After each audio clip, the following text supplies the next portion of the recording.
ते नवसाची गाणी असतात ते परत आम्हाला तिकडे बोलवून घेतात. म्हणजे नवस पूर्ण झाल्यावर नवस फेडण्यासाठी. बरोबर. हा.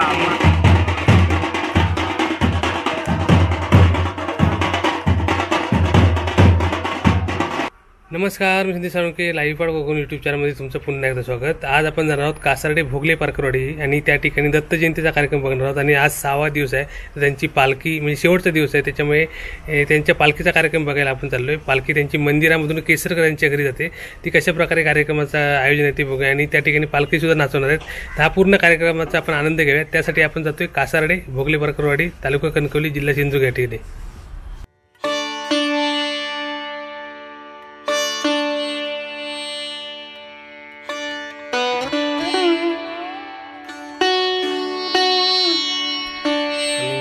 आपण आलोय निसर्गरम्याच्या कासार्डे भोगले पारकरवाडी येथील दत्त मंदिराकडे. सुंदर मंदिर आहे आणि या ठिकाणी गेले 5 दिवस भरपूर भरगच्च असे कार्यक्रम झाले.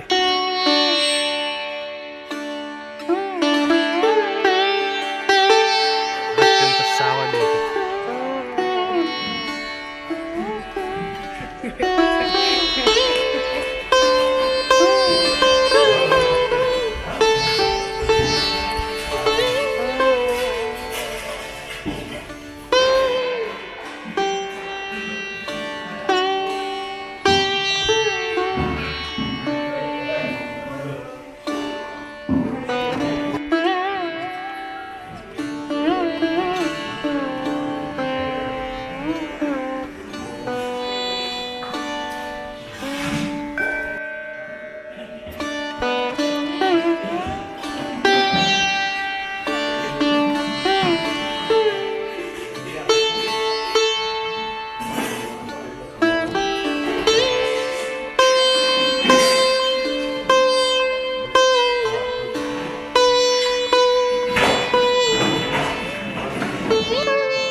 आता आपण मंदिराजवळ आहोत आणि इकडल्या कार्यक्रमाबद्दल आपण विचारूया.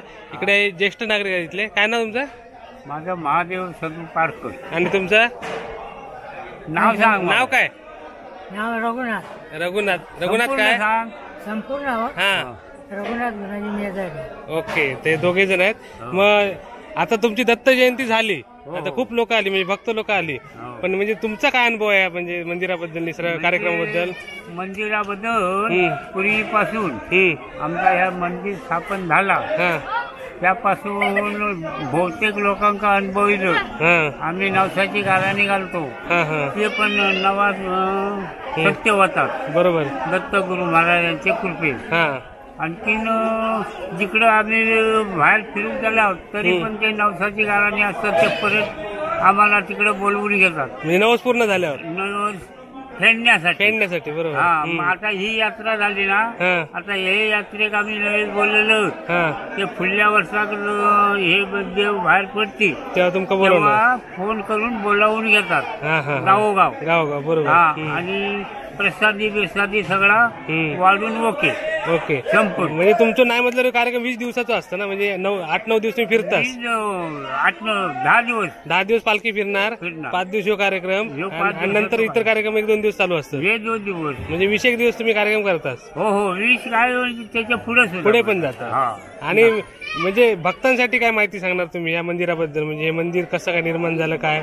हे मंदिर ना अगोदर लहान होतं आणि आता हे आपलं जिकडनं तिकडनं देणगी देऊन म्हणजे देणगी लोकांनी देऊन हा. किंवा वाडीतल्यानी हे आपलं जमा करून हे मंदिर उभारलं. म्हणजे वाडी गाव आणि इतर त्यांचे म्हणजे दत्तगुरू भक्तांनी मिळून सगळं केलं तुम्ही. हा, सगळ्यांनी केलं.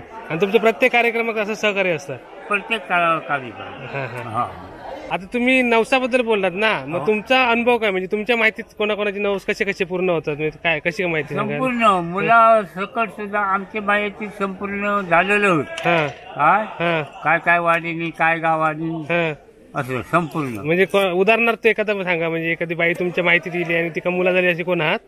हो हो आहे. हा, तुमच्या पाहुण्यांमध्ये कोण असतील ना? पाहुण्यात नाही बाहेरचं पण आहे. हा, आणि मग ते नवस घोणसारीपासून वाड्यापासून. मग तिकडची लोक म्हणजे इकडे भक्तिभावाने येतात. हो हो. हा, आणि नवस इकडून बोलायचं की कुठूनही बोलला तरी चालतो? नाही नाही त्यांच्या पुढ्यात इथूनच बोलायचं. इथूनच बोलायचं ना. हा, आणि तुमची पालखी जाते त्या पालखीसमोर पण नवस बोलतात? जवळ पण नवस बोलतो. ओके ना, म्हणजे पालखीजवळ नवस बोलतात किंवा मंदिरातून नवस बोलतो? हो मंदिरात. ओके, आणि तो पूर्ण होतो? हो पूर्ण. ओके, तर असं यांचा अनुभव अजून पर्यंत आमका आता जवळजवळ 80 वर्ष हो घेतली. बरोबर. ऐकला? हा, आणि सगळ्यांचं म्हणजे सगळी लोक या म्हणजे देवाबद्दल सगळ्यांना असतात प्रेमान करतात. बरोबर. झटून. आणि एवढा भव्य दिव्य कार्यक्रम करणं दत्त जयंती मला वाटतं सिंधुदुर्गातली मोठी असेल ही. मोठी कारण 20 दिवस तुम्ही दत्त जयंती साजरा करता जवळपास. हा गाणगापुरात एक हा आणखीन हा. इकडं अशी, हा. 3 ठिकाणी मोठे ओके, दत्त जयंती. तर अशा प्रकारे यांच्याकडे जोरदार दत्त जयंती साजरी होते. आणि तिकडे आरतीचा कार्यक्रम चालू झालाय, तर आपण आरतीला जाऊ.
जातात दत्तगुरूंचा आशीर्वाद घेण्यासाठी पालखी घालून सगळं जातात.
आणि आता आपल्याबरोबर इथले ग्रामस्थ आणि सुप्रसिद्ध भजन बुवा प्रकाशजी पारकर आणि त्यांच्याकडे आपण माहिती घेऊया. काय कार्यक्रमाबद्दल माहिती आहे तुमच्या? कासार्डे भोगले पारकरवाडी या ठिकाणी अनेक वर्षापासूनची ही दत्त जयंती उत्सव गेले हे मला वाटतं 182वं वर्ष आहे. अगदी वर्षानुवर्ष प्रगतीपथावर गेलेलं आपल्या मंडळ श्री दत्तात्रय सेवा मंडळ कासार्डे भोगले पारकरवाडी या मंडळाच्या वतीने 182 वर्षाची परंपरा या ठिकाणी कासार्डे भोगले पारकरवाडी या वाडीने जपलेली आहे. आणि किमान 5 दिवस भव्य दिव्य कार्यक्रमाचं आयोजन या ठिकाणी केलं जातं. आणि त्या ठिकाणी हरिनाम सप्ताहाचा कार्यक्रम पहिल्या दिवशी होतो, दुसऱ्या दिवशी डबलबारी भजन किंवा दिंडी भजन अशा प्रकारचा कार्यक्रम असतो. तिसऱ्या दिवशी दशावतारी नाटक चांगल्या कंपनीचं वर्षानुवर्ष वेगवेगळ्या कंपनीची नाटकं ठेवतो. त्याच्यानंतर ऑर्केस्ट्रा मुलांच्या आवडीसाठी किंवा कालच आता नवीन जो कार्यक्रम झाला गाथा महाराष्ट्राची हा कार्यक्रम या ठिकाणी करण्यात आला. असे भव्य दिव्य विविध प्रकारचे कार्यक्रम या ठिकाणी केले जातात. आणि त्याच्या अगोदर दत्त जयंतीच्या ह्या कार्यक्रमांच्या पूर्वी 8 ते 10 दिवस पालखी कोंडा करूळ कोंड्या त्याच्यानंतर कासार्डे संपूर्ण विभागामध्ये तरळा वगैरे संपूर्ण भागात ही पालखी 90 लोकांची असतात. तर अनेक नवसाला पावणारा प्रसिद्ध असा हा दत्तगुरू आहे. अरे ह्याचे हजारो प्रकारचे 90 लोकांनी केलेले आहेत. ज्यांना मूल नाही त्या मुलाच्या संदर्भात केलेलं आहे, ज्यांना नोकरी नाही त्यांनी नोकरीसाठी केलं आहे, मुलांच्या शिक्षणासाठी केलेलं आहे. किंवा लग्न ज्यांचं जमत नाही अशा ठिकाणी लग्नासाठी केलेलं आहे. असे विविध प्रकारचे किंवा घर बांधायचं आहे एखाद्याचं किंवा एखादं चांगल्या प्रकारचं काम त्यांचं आहे आणि ते व्हायला पाहिजे अशा प्रकारचे नवस विविध प्रकारचे त्या ठिकाणी केले जातात आणि त्याचे नवस अनेक हजारो लोकांना पावलेले आहेत. इथून मुंबईला केलेला नवस सुद्धा लोकांना पावला आहे आणि तिथून मुंबईवरून 22 तोळ्याचा हार एका उद्योजकाने मुंबईवरून आमच्या दत्तात्रयाला दिलेला आहे. म्हणजे इथून केलेला नवस त्या ठिकाणी 32 वर्षे ज्याला मूल नव्हतं त्याला सुद्धा मूल झालेलं आहे दत्तात्रयांच्या कृपा आशीर्वादाने. असा नवसाला पावणारा आमचा हा दत्तगृह आहे आणि म्हणून त्याची शक्ती अपरंपार आहे. त्याची भक्ती सुद्धा त्या प्रकारे केली जाते आणि अतिशय प्रसिद्ध असं हे देवस्थान आहे आणि त्याची सांगता आज या ठिकाणी करण्यात आलेली आहे आणि त्याचं चित्रीकरण आज या ठिकाणी हे झालेलं आहे. या ठिकाणी लाईव्ह आर्टच्या वतीने आमचे संदीप साळुंके यांनी हे चित्रीकरण केलं गेल्या 5 दिवसाचं. त्याच्याबद्दल त्यांचेही मनपूर्वक या ठिकाणी आभार व्यक्त करतो. ज्या ज्या लोकांनी देणगी स्वरूपामध्ये आम्हाला मदत केलेली आहे, लाखो रुपयाची देणगी या कार्यक्रमासाठी आम्हाला दिली, त्या देणगीदारांचे आम्ही सगळ्यांचे आभार व्यक्त करतो. आणि वाडीचे सर्व सन्माननीय पदाधिकारी, मुंबईचे सर्व कार्यकर्ते आणि जे जे आम्हाला उपकृत करणारी जी मंडळी आहे त्याच्यामध्ये मित्रमंडळी, पाहुणे मंडळी, हितचिंतक या सर्वांचे या ठिकाणी मनापासून आभार व्यक्त करावे असं मला या ठिकाणी वाटतं आणि म्हणून या ठिकाणी सर्वांचे आभार व्यक्त करून इथे थांबतो. धन्यवाद. धन्यवाद. तुम्ही माहिती दिल्याबद्दल धन्यवाद.